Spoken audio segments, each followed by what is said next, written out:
Hello, everybody. This is Skip Alzheimer. Welcome to the AV Geeks Lunchtime Streaming Show, where we watch old 16mm films, and that was kind of a shuffle of a bunch of clips from three different Coronet stock cans. And what is a stock can? It's not soup, and if it was, it wouldn't taste very good. It'd be kind of vinegary. But basically, what Coronet used to do is they would shoot footage for a given educational film. They would use some of that footage, but a lot of it they wouldn't use for whatever reason. And so they would actually put it on these reels and then put on a card catalog what was on there. So somebody could search. Maybe it was in a notebook or something, but they could search for footage.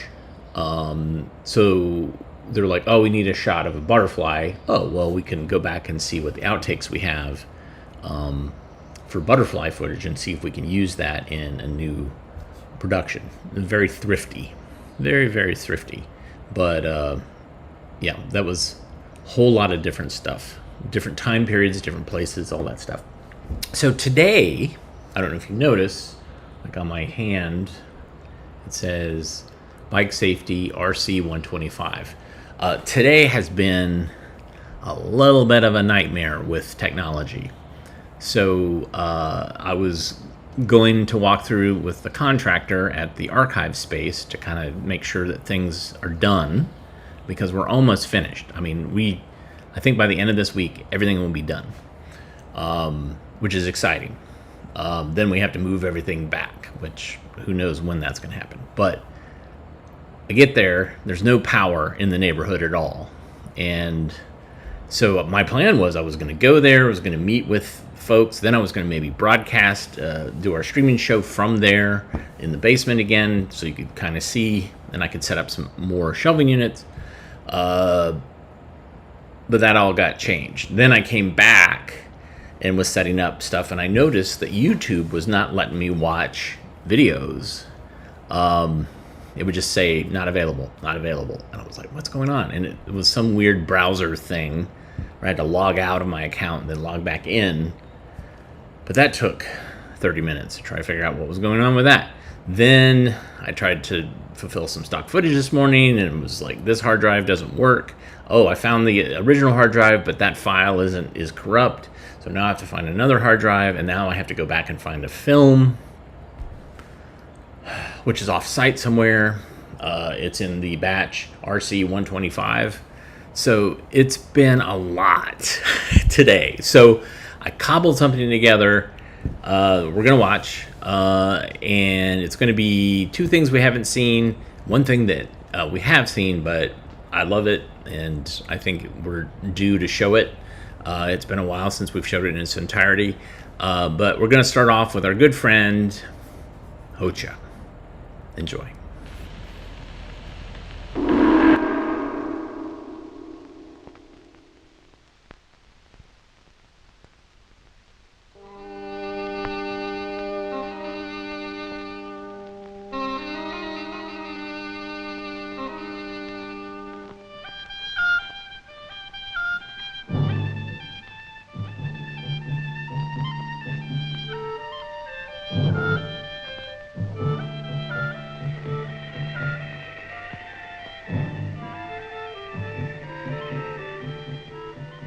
Look at that! Look up there! Up in the sky! See how strong and steady the kite flies far above us? Look up and watch it fly. It is only a kite, but it is designed by men, put together and launched by men. Look up and see what is happening now. There. Do you see the bird? The bird is nature's creature. God's creature, so-called. What does it mean when a bird cannot fly against the wind, but the kite can fly? Well, I'll tell you what it means. As man makes the kite fly higher than the creatures of God, so man can put together the perfect society in which to live. A society which does not recognize God or any power above man, except the state which is created by men. It will never happen in our country. Huh? Huh? I heard what you said, Burhan. You are one of those old-fashioned conservatives who opposes my comrades as we fight for progress. Progress through change to an all-powerful government that will not recognize God. I do not think that change to a godless society is any sort of progress at all. Inshallah, it will never happen here. Hamid, do you remember the old tales of Naseredin Hocha? What if I do? Once the Hocha learned that men are better off when they humble their petty plans and actions to the will of God and keep religious faith as part of their lives. I will tell you this story, Hamid, and hope that you are wise enough to learn from Naseredin Hocha.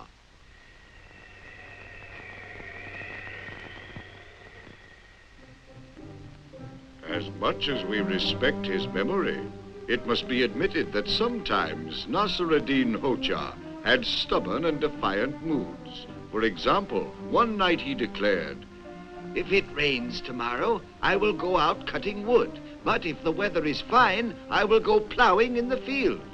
His good wife reminded him, Say Inshallah by the grace of God when you make such plans. but the Hocha scoffed at this. When a smart man makes up his mind to do something, he can do it. Inshallah or no inshallah. I will either cut wood or go plowing.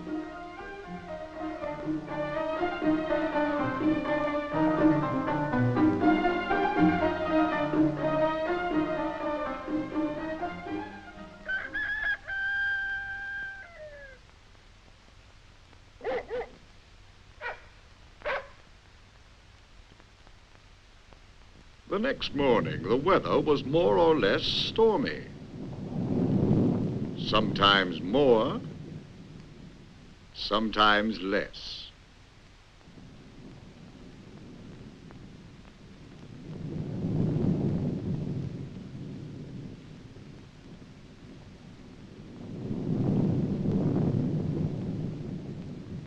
When he finally decided it was rather more than less, the Hocha took up his axe and started off.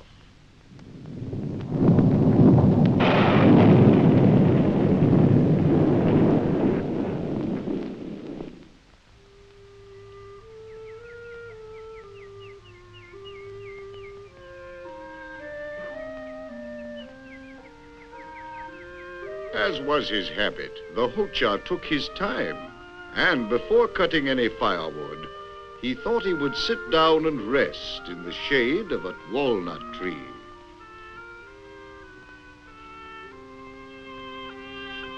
Inshallah, indeed. What wisdom has God who makes great pumpkins, each one as big as a pumpkin, grow on thin little vines, while walnuts, each one no bigger than a walnut, grow on this mighty tree? How much better if pumpkins grew on the tree and tiny walnuts on the vine? Allah Akbar! I have sinned. I repent. Never again will I question the wisdom of divine providence. Why, if pumpkins grew on that tree instead of walnuts, my bald head would have been squashed like a melon. Then, as if by divine order, one of the emperor's guards suddenly appeared, demanding that Naseredin guide him to a distant city. The Hocha protested loudly, but in vain. I have to cut firewood, and I'm not sure of the way to the city. Besides, it's going to rain. But the emperor's guard would not be put off. So they started on their way, with the Hocha muttering, This must be my punishment. But I have repented. I have.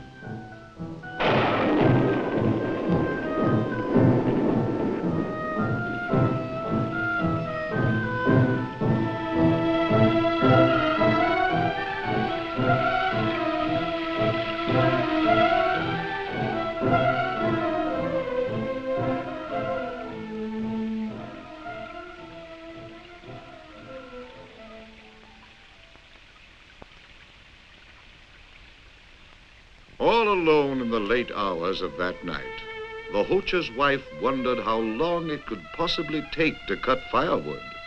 The Hocha had been gone far too long. But soon her wait was over.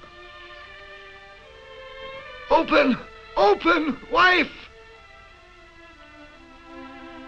Who is it?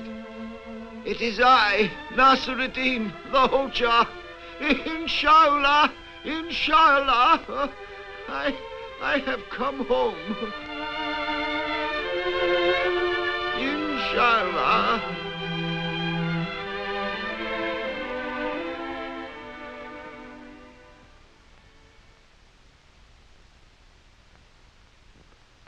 And so this story of Naseredin Hocha shows that men are better off when they live with faith in God.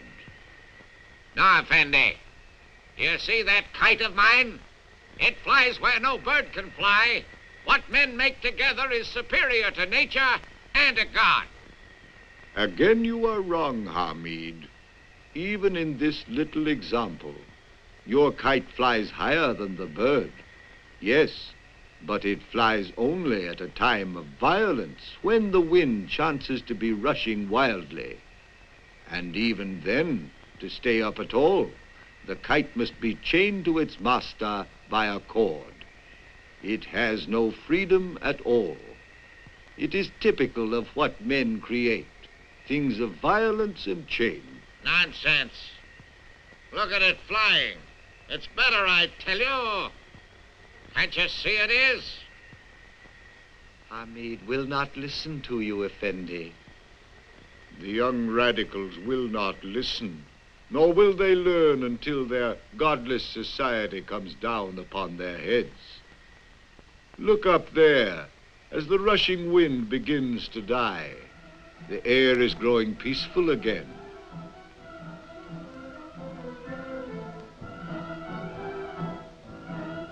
What man made is gone. Ah, but there is still life in the sky. Inshallah, there always will be.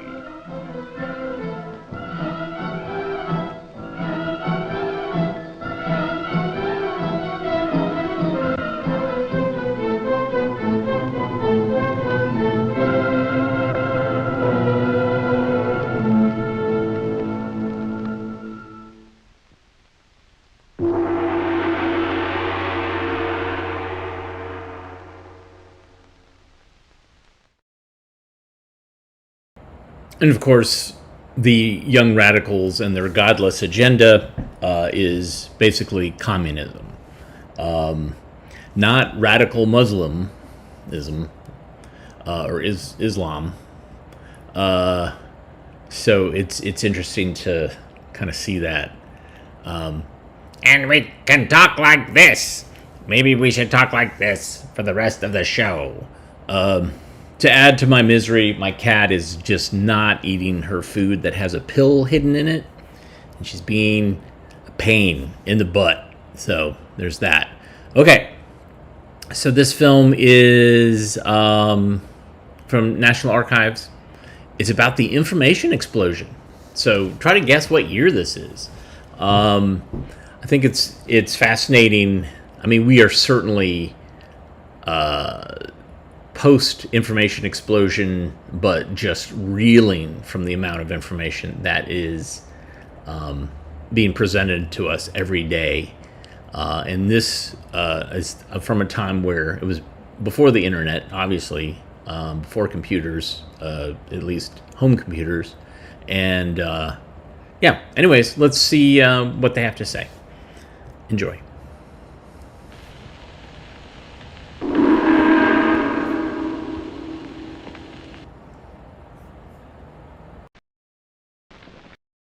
Man has not only created vast amounts of new knowledge, he has also created the technology to make these new ideas widely available.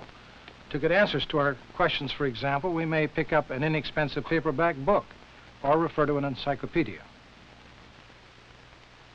We can store the results of our thinking in many ways: in the library, on tape, on film, or in a computer. From a computerized library, for example, we can retrieve in a few seconds information that once took weeks to compile.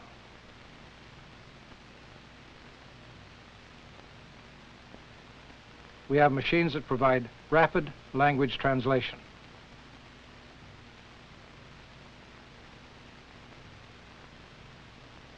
And we have satellites that permit instantaneous worldwide communication. This technology is already being used for specific purposes by government, by industry, and by the professions. But we must remember that communication is a two-way process, which requires free access to ideas and free exchange of ideas at every level, from the personal to the international.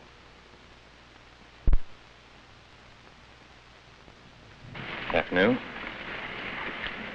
I want to take pleasure in welcoming the editor of Izvestia, Mrs. Azubay, to this presidential press conference. He is, as I said, an editor of a paper which carried our interview last November, and he's also a member of the Central Committee and therefore combines two hazardous professions, politics and journalism, and also Mrs. Azubay, who is the daughter of the chairman. We're glad to have them here to observe a ancient American custom. Secondly, I want to express the press my conference, satisfaction. an ancient American custom, freedom of communication, freedom to listen, to speak, and to read and write, a bulwark of the democratic society. In a time of information explosion, free and immediate access to information is a key factor in determining world events. Do these recent manifestations of cordiality between the United States and Russia, I'm speaking specifically of your hospitality to Mr. Azubay, do these evidences equate in any way with an increase or improvement in the prospects for settlement of such basic issues such as Berlin? Well, of course, we would like to have a settlement of the basic issues which have divided the Soviet Union and the United States. We hope that as communications improve, that the problems which cause tension and danger to the world will lessen. I believe that any exchange of information, any exchange of views, any cooperation of any kind in these very hazardous times is very useful, so we're glad to welcome you. This is Chicago Briefing. Will all stations check in for this morning's operations briefing? Is Pittsburgh on? Pittsburgh is on. Thank you. Is Washington on? Washington's on. Thank you. Is Denver on? Denver's on. Thank you. Is San Francisco on? San Francisco's on. Thank you. We're showing approximately 5 minutes till briefing. At 10 a.m. each day, these airline executives meet to review operating conditions and accomplishments for the past 24 hours and to discuss the outlook for the current period.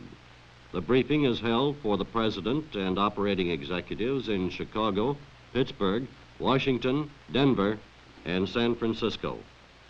The briefing is transmitted over a private line telephone system using two-way conference connections.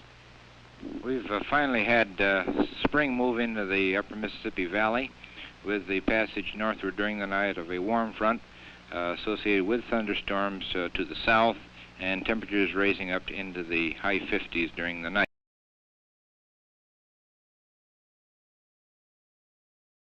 Extending down in eastern Oklahoma. The briefing room was designed around the concepts of visual presentation. Most of the visuals used are overhead transparencies, although the room is equipped for front projection of 35mm slides, 16mm sound films, and 3 1/4 by 4 lantern slides. Daily operating statistics displayed on edge-lighted panels are posted each morning at 8 o'clock to provide management with the latest possible information.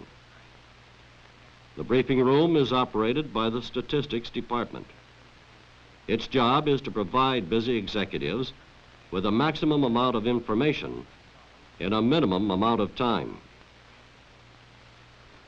It has accomplished this task by establishing one of the fastest statistical libraries in the world.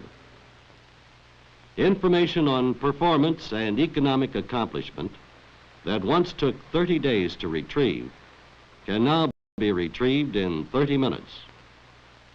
May we have the Pittsburgh report, please? Morning. Yesterday in the Eastern Division, the performance was 98.1%. Following the weather briefing, customer service, line maintenance, engineering and operations planning present status reports and discuss problem areas wherever they are located. In the Great Lakes region, the performance was excellent. There were only 8 delays in the region, of which only 2 were charged to customer service, and they have nothing of significance to report. The only thing that I would say is significant is that all the managers have been in Pittsburgh for a meeting, and maybe their assistants have been doing a better job. Flight 751 was delayed at Norfolk for 36 minutes due to a stray mule on the field somewhere in the darkness. The trip returned to the blocks until the mule was caught. Passenger reaction was reported as good. That's all from Pittsburgh. Buck, may we have the line maintenance report, please? Yesterday in line maintenance, we had an unusual number of the unusual incident categories. Planning for efficiency and for profit is the key idea behind the executive briefing room. Daily contact between operating executives across the country, weather briefing, performance, and operating statistics are all part of a plan to contribute to hourly decision-making. In this system, two-way communication is essential. Damage has caused the cancellation of a transcontinental flight this morning. I'd like to ask Ted a question concerning Flight 103 yesterday that was reported in the unusual incidences concerning the buffet. That was not in the logbook. We didn't know about it until this morning and therefore haven't inspected the airplane, but I wonder if you have any other information on it that would give us a help on that one, Ted. No, I don't have anything more on it other than what's shown in the unusual incident situation here. And we'll take a little readout on it, and whatever I get, I'll pass on to you. And what else do you have on this aircraft damage at Los Angeles? Did we do it or whatever? No, we did it with a forklift as we were bringing up a brake disc to the airplane, planning to replace the brake, and struck the airplane with the forklift. I see. And if we get something on this buffet department, I'll let you know. Very good. That's all from line maintenance. Would you stand by, please, for the weekly performance review?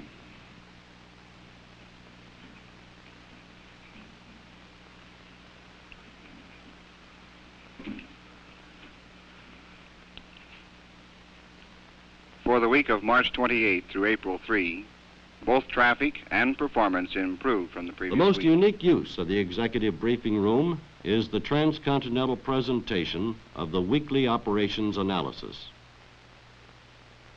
Each Monday, weekly summary statistics are transmitted by teletype to analysts in San Francisco, Denver, Pittsburgh, and Washington. Each analyst plots and brings up to date his set of transparencies. Tuesday, following briefing, the briefing room analyst in Chicago presents the audio commentary on the charts. He talks over the conference phone circuit while the transparencies are simultaneously projected in all 5 cities. Increased by 4% to 3.5 million.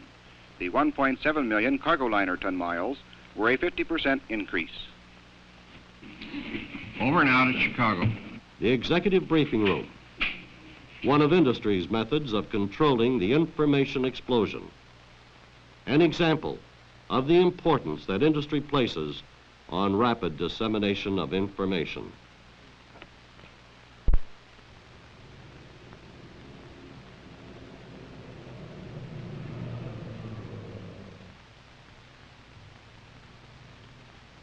Doctors and other professional groups are faced with an increasing need for rapid dissemination of new and often critical information. The problem in medicine, as in many other fields, is to put theory into practice, to get the latest information and research to medical students and to the practicing physician in the field. Gentlemen, if any of you have a question directed to Dr. Sabin in Cincinnati, please write them on a 3x5 file card at your table and bring them forward to me, and I will relay them back to Dr. Pace at WOSU. The Ohio State University Telecommunications Center now brings you a live two-way discussion of medical problems and research between members of the faculty of the Ohio State University College of Medicine and staffs of up to 12 hospitals in Ohio and West Virginia. Our host and moderator for today's program is Dr. William Pace, Director of the Center for Continuing Medical Education. Dr. Pace. Our topic today is the viral etiology of malignancy. Our speaker, Dr. Albert B. Sabin, Distinguished Service Professor of Research Pediatrics at the University of Cincinnati College of Medicine and of Cancer Research at the Children's Hospital and Research Foundation, Cincinnati, Ohio. Each week during the academic year, the Ohio Medical Education Radio Network broadcasts programs on subjects vital to continuing medical education. A pre-recorded half-hour statement by a leading specialist is repeated each day for 1 week. The taped statement is followed by a live question and answer period between the specialist and his audience. The question and answer period varies because the program is broadcast to a different group of hospitals each day. I've invited Dr. Samuel Saslaw to join me here today at WOSU for the discussion period, which will follow the presentation by Dr. Sabin. Dr. Saslaw, as you know, is Professor of Medicine and Microbiology at The Ohio State University. I would like to introduce Dr. Sabin at this time. Thank you very much. Although no human cancer has as yet been proved to be caused by a virus, the search goes on because viruses have been proved to cause naturally occurring cancers. Each program is directed to only 12 hospitals at once to allow sufficient time for questions from each hospital during the discussion period. Have by highly artificial methods produced experimental cancers in mice or hamsters. The broadcast from WOSU is sent out by network lines to FM stations near the participating hospitals. The availability of radio makes it uniquely suited for also reaching a widely scattered audience outside the medical centers. Viral etiology of some human cancers may be investigated and hopefully ultimately answered. This is especially helpful to the practicing physician. His time is limited. He would find it difficult to leave his patients to continue his education at a teaching center, but he must continue to keep abreast of new developments in the medical field. The virus is responsible for the next... Network broadcasts give him access to teaching physicians and the results of their latest research. They offer the practicing physician an opportunity to keep up with the information explosion in medicine. And the knowledge gained of the fascinating phenomena that I've just described to you obtaining in the cancers artificially produced by virologists. Thank you very much. Thank you, Dr. Sabin. Dr. Sabin is at a microphone in his office in Cincinnati, along with Dr. Schweikart, our Director of Communications. If you have any questions or any comments, if you will signal in the usual manner, I'll refer your questions to Dr. Sabin in his office. I would like to check some of our lights now and refer to some of our participating hospitals. I see that there is a signal light at Grant. Dr. Stevens. Dr. Pace, we have one question for Dr. Sabin from Grant Hospital, Columbus, Ohio. Our question is, has there been any evidence of the transmission of cancer from one human being to another, either by experimental or other means? Yes, there have been experimental attempts to transmit cancer to human beings, but the results were negative. There are situations, however, in which it may be desirable to isolate patients with certain... Through the medium of radio, the medical profession is bringing under control a part of the tremendous expansion of knowledge in the medical field. This student has direct access to the wisdom and skill of distinguished teaching physicians. And at the turn of a radio knob, the latest results of laboratory research are disseminated to the practicing physician in the field. We want to keep them alive, because as long as they are alive, there is a chance that maybe next month, next year, they can be saved for good. Following a network broadcast, program materials such as magnetic tapes, slides, outlines, and related materials are stored, cataloged, and made available to doctors and students through the Ohio State University Autodidactic Laboratory. Although no human cancer has as yet been proved to be caused by a virus, the search goes on because viruses... In government, in industry, and in the professions, we find many examples of ways in which information may be organized, stored, retrieved, and widely disseminated for special purposes. But what about the individual? How can he learn to control the vast flood of information surrounding him? How does a child make sense out of the multitude of contradictory, competing, and often persuasive experiences brought about by the information explosion? Today, the child is overwhelmed with experiences, impressions, and attitudes, even before he goes to school. Formal education will continue to add new ideas, but it must also bring order and perspective and selectivity to what is already present. The school and college must help the individual learn how to sort out the flood of information pouring in from the mass media, to separate the true from the false, the important from the trivial.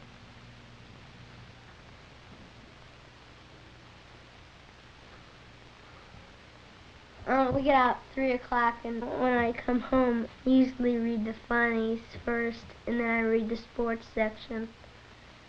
First, I like to see who's in first place, and then I look at what the games, who lost and who won, and by how many points they won.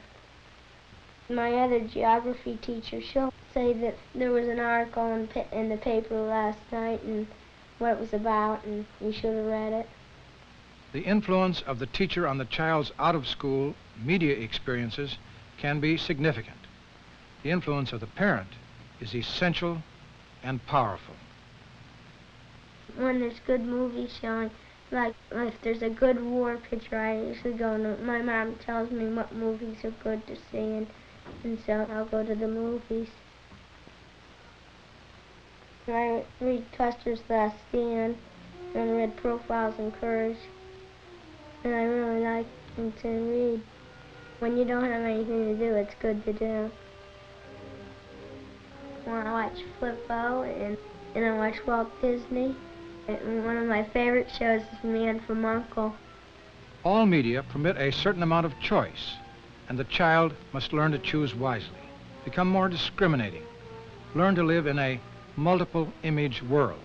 I think it's neat. You get 3 channels, and you can watch whatever you want. During the night, we go to bed. We have a built-in divider, and there's a little hole in it, and we set a big old radio in there, and so we just listen to it every night, my brother and I. My dad always wants to know the news, so we listen to the news and the weather. The individual, parent, child, or teacher, is the final judge and critic in a time of information explosion. Well, my teacher made me do outside reading. She hadn't made me, I probably wouldn't have, I mean, I would have started, but not the type of books that she wanted me to read. Not the real good type of books. So she told me, read it or else you're going to get a grade. I was really miserable. I was in the 7th grade, and she wanted me to read classics. And I sat there, and she said, well, after the first 50 pages, you'll be all right. And I found out she was right. And from then on, I read, and I read, and I read. And I think if she hadn't threatened me, I never would have read, really good first-class books. And so I'm grateful to her for that. I read all the time now, and it helps me with all my other lessons. I learn a whole lot of things from my outside reading that are related to all my other subjects. And it helps me understand them more, and it helps me understand myself more. I think that the more you read, the more points of views you get about one subject, the more you really know on that subject. You have to be able to read between the lines, so you have to be able to choose what is the truth and what is not, a lie, but what is an exaggeration. The more you learn how to pick out things, the more points of view you get, the closer to the truth about the matter you're going to get. We're surrounded by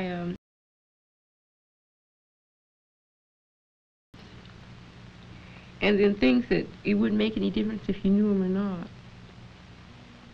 I like to listen to modern jazz, and sometimes when my friends come over, I listen to rock and roll. We dance with it. Then I really like classical music. I love Chopin, and the record that I really like is Beethoven's Sonata Pathetique. In a time of information explosion, we must know how media really influence the child's behavior. What does he reject as false or trivial? And what does he remember? And why? During the time I look at television, it's sort of strange because I don't really look at television. I listen to it and I read. There aren't very many good programs on television anymore. You know, I just watch television for something to do. I bet I couldn't tell you what some of the programs are about that I watch. They just don't stick. They're just there. There are some of the programs I do remember, like that Judgment at Nuremberg thing. I'll never forget that as long as I live. I got started watching Issues and Answers and Meet the Press because my mother watched them. I didn't like them at first, but now I like them. Sometimes she'd ask me some questions about it. She said, well, what do you think that means? Or something like that. And every time she asked me a question, I'd have to sit there and think about it. It'd just be a casual conversation between my mother and me. And at our house, just like I have a girlfriend, and she says that the reason she likes to come up and spend the night with me is because no one at her house talks about anything intelligently, she says. And she says, when I come to your house, I learn more things than even when I go to school. That made me feel real good because I think this is one thing my mother's trying to do. When we were real young, she started helping us read. And she always told us that we should be aware of what's happening around us. To be aware of what's happening around us. Today, our children learn much of what they know through experiences outside the formal school system. They learn through a variety of media and in a variety of settings. Unless teachers understand this, they will not be able to help their students make full use of these rich out-of-school experiences. Immature, dependent learners should be taught how to become mature, independent thinkers. They should learn to organize and to make sense out of what they see, hear, and read. But will they learn to cope independently and critically with the world's assault on their senses? We need teachers who are sensitively aware of the nature and impact of the communications revolution. We need teachers who are deeply concerned about how the modern media of communication are changing education. Teachers who share a concern with the communication specialist, the philosopher, and the critic. Time, I think, to bring up a point that when any new form comes into the foreground of things, we naturally look at it through the old stereos. Yes, we can't help that. This is normal, and we're still trying to see how will our previous political and educational patterns persist under television. We're just trying to fit the old things into the new form instead of asking what is the new form going to do to all the assumptions we had before. This is not necessarily good. We are all, I think all of us here learn to read, and we therefore protect books. But in the books we can read that when the book came in, it was denounced because people were being to study from books, and they said, well, how can you study from books without the authority of the teacher there? Now we say, how can you have television in the schoolroom without the authority of the book? I see that, but I'm not sure that there doesn't come a point when the enormity, I was going to say, the vast amount of what we can get from our new media doesn't really, to an extent, make it unnecessary to think deeply and maybe difficult to think. I'm dubious. There's another point, too, here. It seems to me that with television or with film, it's moving along at a continuous speed. In other words, you haven't any way of checking it. Now, with a book, you can check it. You can go back. You've got a kind of record. Yeah. And we can't assume that a person is going to get a videotape or is going to arrange to have this film you don't. You will just have to take it as it comes along. On the other hand, the degree to which, when reading, that you are in the hands of an author, the degree to which he merely carries you along for a ride, passively, has always been bypassed and not discussed by book readers. They have the illusion of being engaged in great private intellectual discovery. Actually, they're going for a ride. I begin to see that we're talking about the importance of whoever the individual is who's in front of these media. He's got to be active in his response, which suggests something that Seldes likes to point out, that we ought to be doing something in classrooms at all levels to make, let's say, more discriminating consumers out of people so that they don't just look at this instrument, but they react positively to it. I want a race of critics. At what age they should begin, I don't know. But I think you can't begin too early.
That film was epic.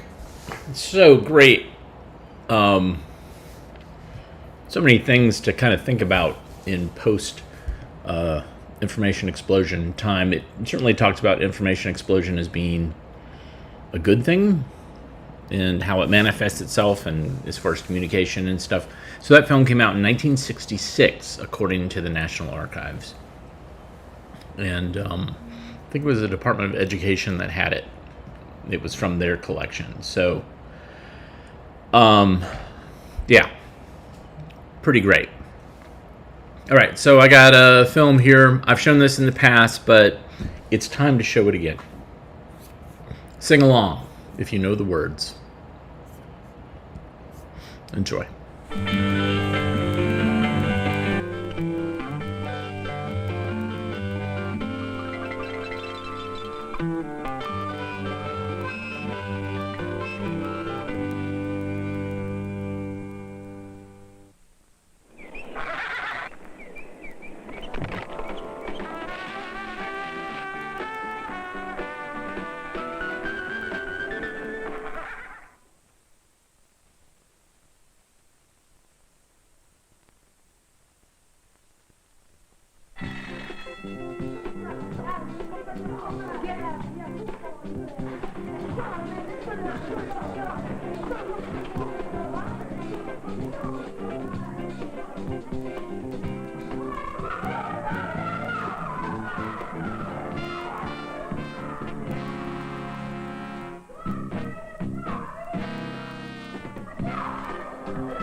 Nope, it isn't the keyboard. That checks out.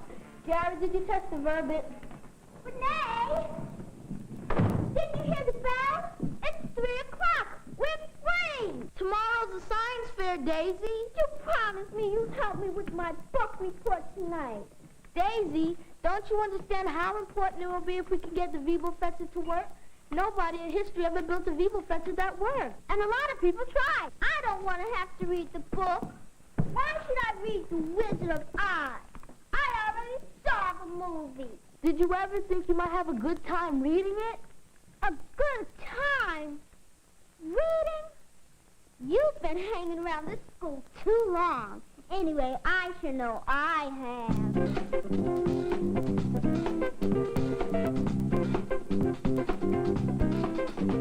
I'm bored, I'm wasting time. What am I doing here? Why do I have to learn all this? It's not very clear. What good is it to me? Oh, what good is it to me?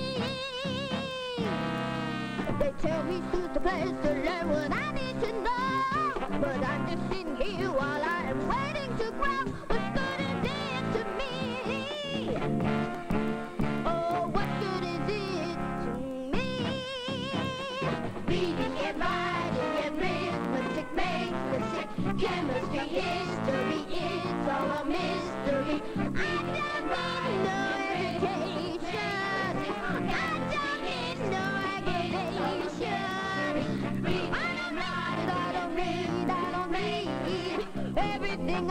to know I can learn from a TV show.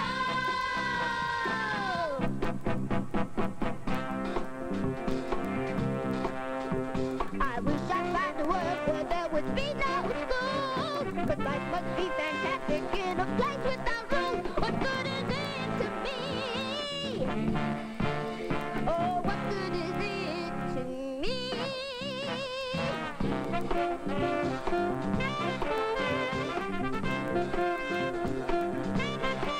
What good is it to me? Oh, what good is it to me? Reading and writing and arithmetic make us sick. Chemistry, history is all a mystery. Reading and writing, no education. I don't need no information. I don't need everything I have to know. I can learn from a TV show.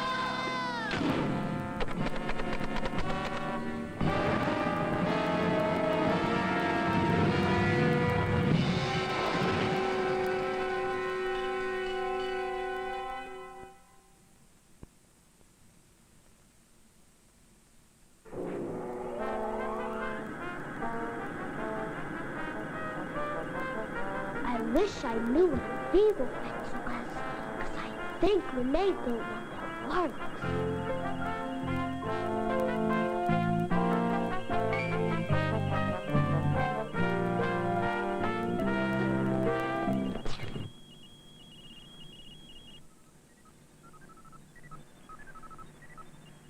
Oh, I am sorry. Hardly anyone ever comes here anymore. I thought you were one of the exhibits. I guess these old eyes just aren't what they used to be.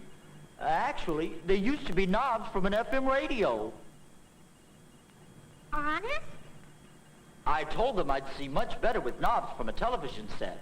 But, well, you've got to expect a few mistakes when you're being built by humans. You're a robot, invented by a mad scientist, like in the movies. Oh, goodness, no. I wasn't always a robot. Actually, I started out as an electric toothbrush. Yes, with 3 speeds and a traveling case. And then, before I knew it, I was a hot plate in a luxury hotel in Cincinnati. Oh, it was awful. I fell in love with the refrigerator way up in the penthouse. Wow. But I knew it could never work out. She was too far above me. So, I left and took a job as a jukebox in Atlantic City. I'd love to be a jukebox. Do you know, to this day, every time I get the hiccups, my chest lights up and I play a golden oldie. Very embarrassing for a major entrusted to guard the palace of the past. Is that what this place is? Ever since 2157. The year 2157? Wow. I'm in the future. Where are the other kids? Right through that tunnel.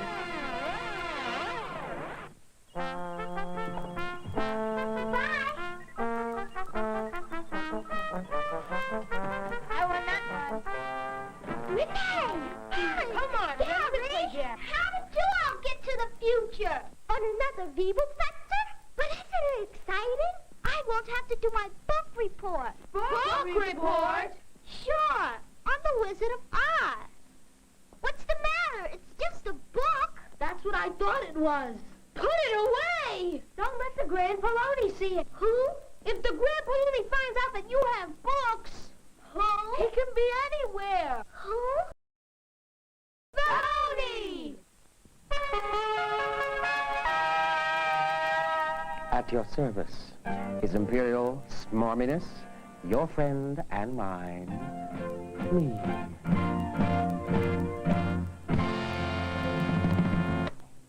Ah, children, children, do not shrink back in fear. Your Poloni loves children. Oh, it's true, I am the most powerful man in the country. Why, some people fear me and hate me.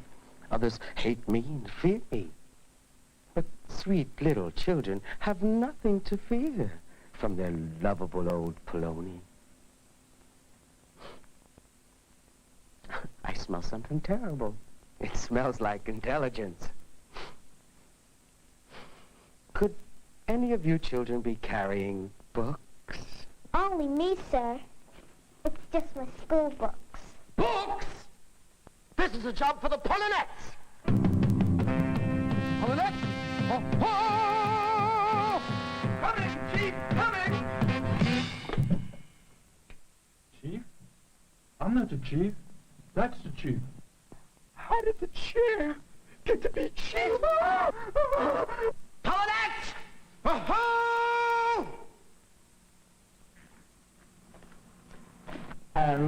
What, may I ask, is a dear little cupcake like you doing with nasty old school books? My dear child, we haven't had school or books in ages. No, school? Really? Why don't you get rid of that school book? You can drop them in here.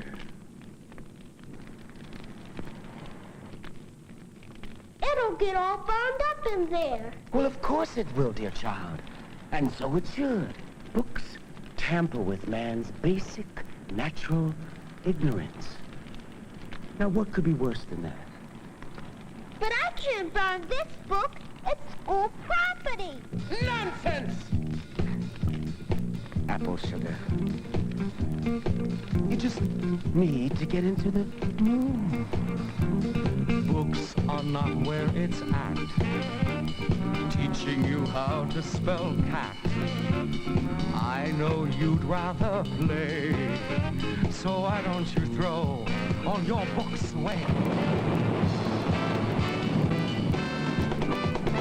Books are made for burning, the fire is already yearning to put an end to any learning. 1, 3, 5, 9, throw 'em in, the fire's dry. Put the books in the fire, see the flames growing higher. Burning books is our heart's desire. 2, 4, 6, 8, time to incinerate.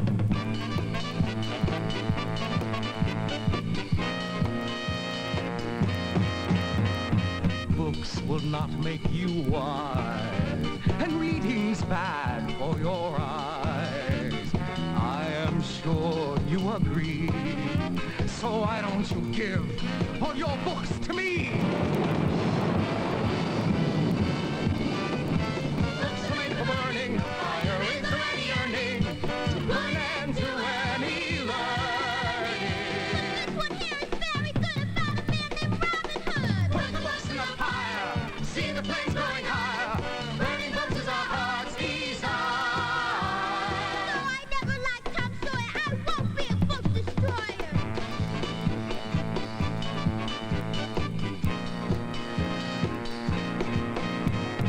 Books can only confuse, teaching you things you can't use. You should listen to me. Burning your books will set your mind free. Books are made for burning, fire is already yearning to put an end to any learning.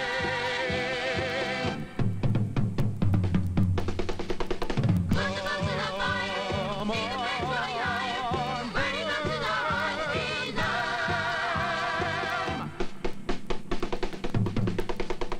Books are made for burning, fire is already yearning to put an end to any learning. No, stop! I've toyed with you long enough, my young pretty. Pilots, take her away. Thought I'd get a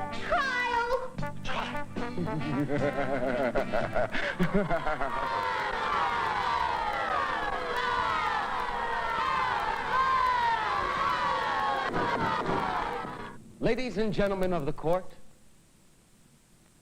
distinguished members of the jury, we must decide today, fairly and with an open mind, no matter how guilty she looks, whether the prisoner who calls herself Daisy Bunsen is innocent as she claims, or whether she is guilty.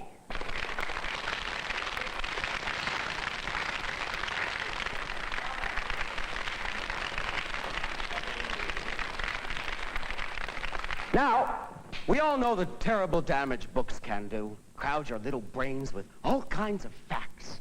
make you smart, make you think. Books are like potato chips. You try one, and before you know it, you want another. And then another. And before long, you have fat brains. Books lead to reading. Reading leads to school.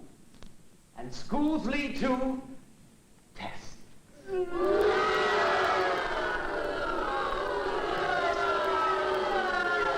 I rest my case. Is there anything else you wanted to say? Only a book. Who's afraid of paper and glue? It's only a book telling stories just for you. Discover a book. Travel to a land far away. When you read a book, you can visit yesterday. Future, past, and present are written in every line. Open up its pages, and it will be a friend for all time. Inside every book, you'll find things you never knew before. Each word is the key to unlock another door. It's only a book. Who's afraid of paper and glue? It's only a book. It will share life's secrets with you.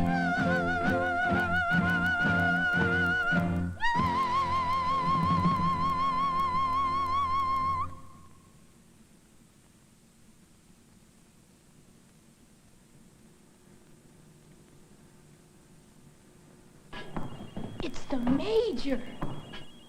You! Do you really want to be defended by this toaster? Actually, I never was a toaster, but I did spend some time as a bread warmer in Cleveland once. Go ahead. I can hardly wait. I call as my first witness. Doesn't make any difference who you call. No one would be brave enough to disagree with their Grand Poloni.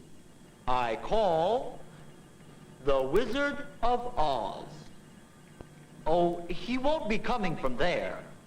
He'll be coming from here. You're gonna read that? That's not fair. I'm the only one that's allowed to be unfair. Dorothy lived in the middle of the great Kansas prairies with Uncle Henry, who was a farmer, and Aunt Em, who was the farmer's wife. Their house was small. For the lumber to build it had to be carried many miles. Quick, Dorothy, she screamed. Run for the cellar. Toto jumped out of Dorothy's arms and hid under the bed, and the girl started to get him. Aunt Em, badly frightened, threw open the trap door in the floor and climbed down the ladder into a small dark hole. As for the Scarecrow, having no brains, he walked straight ahead and so stepped into the holes and fell at full length.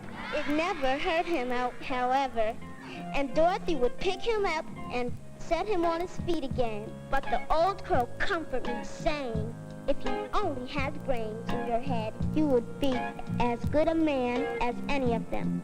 Brains are the only things worth having in this world, no matter whether one is a crow or a man. Where in the world did you come from? From the land of Oz, said Dorothy gravely. And here's Toto, too. And oh, Aunt Em, I am so glad to be at home again.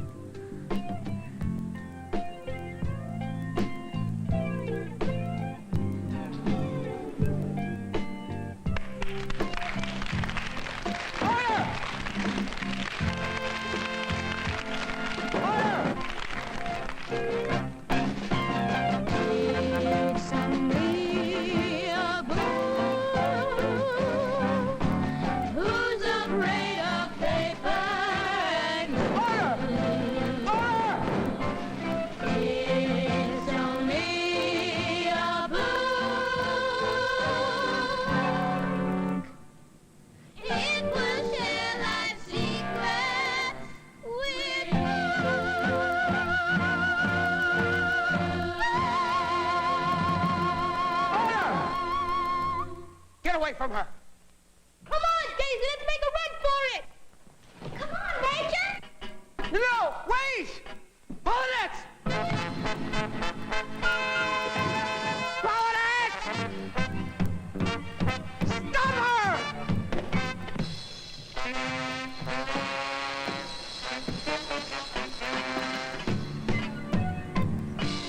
You go ahead. I'll join you.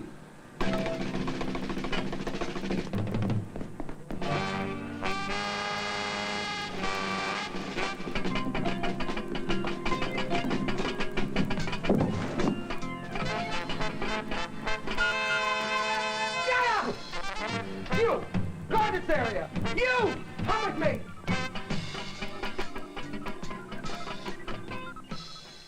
Quick, on to the Chamber of Journeys.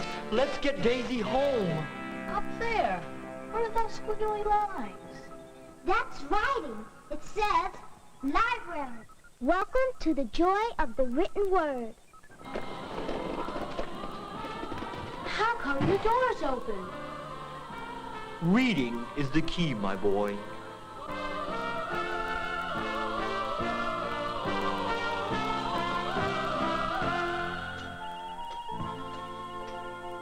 Wow! Look at all of them. Are they all books? Everyone. Daisy, there's your Wiebelfetzer. You'd better hurry before the Grand Poloni finds us. Do you know how to read? Of course. If I didn't, I'd still be an electric toothbrush. Would you teach us? Teach you? Why, I don't see why not. I've never been a teacher before. Daisy, quick, the machine.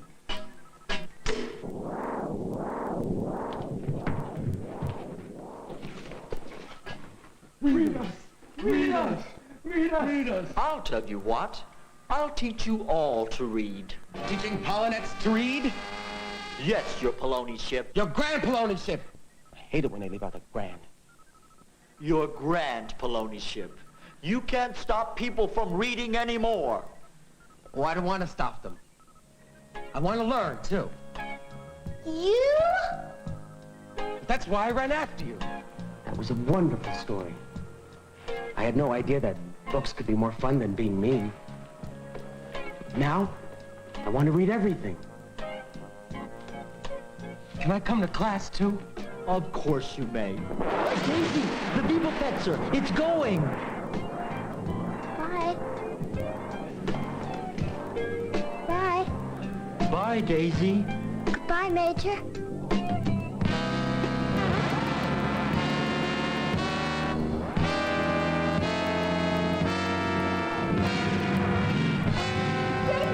Are you all right? What happened? Renee! Oh, it's all right, honey. The Wiebelfetzer just blew a gasket, that's all. Oh, no! It was awful! Nobody could read. They wanted to burn my books, and they put me on trial, and... She must have bumped her head or something. You better take the kid home. Come on, Daisy. I'll help you with your book report. Thanks, but I think I want to finish reading it myself. But a little while ago, you said you hated books. Yeah, but since then, I made a major decision. What? I'll tell you about it sometime in the future.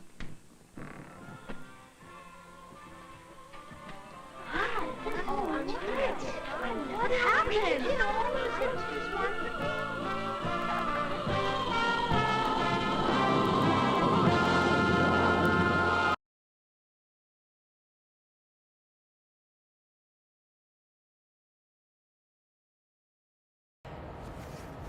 Yeah, I figured it was time to watch that again. And so here's the giant coincidence.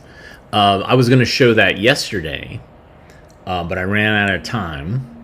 And so showing information explosion before this, what a magical, serendipitous coincidence. It was really amazing that they both covered similar information. I really did not plan that. And that's why I love kind of doing these grab bag things where I like pulled this out of here and pull this here and blah, blah, blah.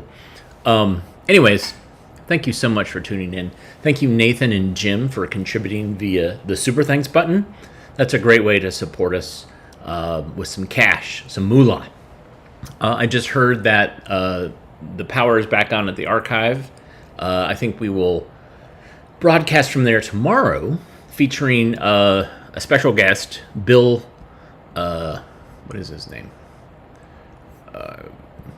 Ackerman, not Ackerman, who does a podcast called Supporting Characters, where he talks to people about films and film production. And he came through with my friend Kayla Janice last year, and he was like, yeah, I want to come back through here and interview you. So I'll be interviewed on his podcast, and then I'll have him as a guest.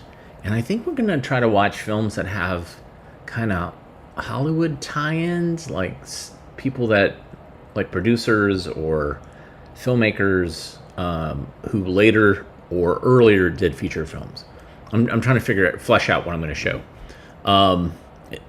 So thanks again for tuning in. Hit the thumbs up, hit the like button. It was great watching these films with you today. Put me in a much better mood, even before I knew the power came on. So everybody have a great rest of your Thursday, and we will see you tomorrow.